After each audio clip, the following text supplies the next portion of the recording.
actually like to start off this video by saying that this video is actually not an attack on either woman.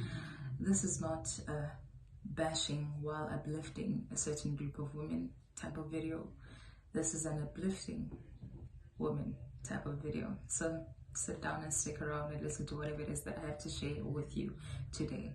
So the first thing that I actually want to talk about are the different types of narratives that both of these women have. So Baddie, she's known as someone who lacks morals. She's known as someone who is toxic. She is known as someone who is quite transactional. And dare I say, she's known as a gold digger. Christian woman. She's known as someone who's a pushover. She's known as someone who is male-centered. She's known as someone who is desperate for marriage. So let's talk about the roots. I'd say that a baddie becomes a baddie in this manner. A baddie is probably someone who was feminine. She probably was very light. She was probably airy growing up.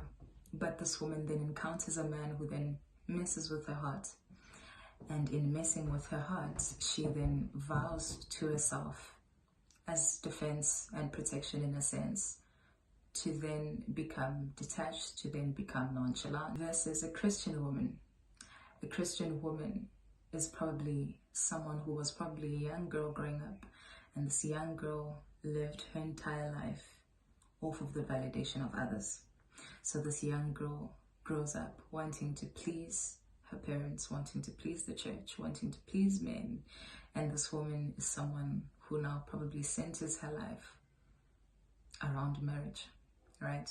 So I'd actually like to take time to actually debunk the stereotype that Christian women are the only ones that are male-centered. I would say that baddies are in fact male-centered as well, and this is how. I'd say that baddies are male-centered as well because they spend a considerable amount of time talking about men. They spend a considerable amount of time bashing men, building this identity or building this image that is kind of for the male gaze, if that makes sense. I don't know if I'm landing there. But what I'm trying to drive forth here is how, in a sense, whether or not you're pedestalizing men or you are obsessively rejecting men, both of these are in fact reactions, and these reactions are still dependent on men.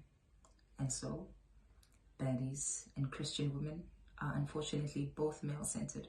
So I'd say that Christian women can actually learn not to care. If there's one thing that I truly admire about baddies, is how they are not yielding. They're not conforming to anyone's perceptions but their own. So if something is quite satisfying for them and fulfilling for them, it really doesn't matter what anyone else thinks. They go forth with that, and there's a boldness that I love about that.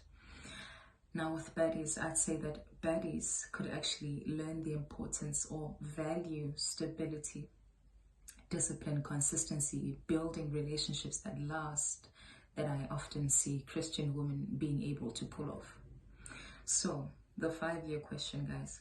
In 5 years, you can either be the woman who is financially independent, the woman who is well-traveled, the woman who is well-educated, the woman who is aligned, the woman who has found her purpose, and the woman who has found the man of her dreams.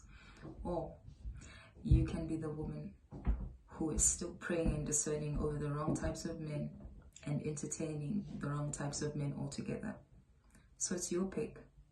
Where will you be in 5 years?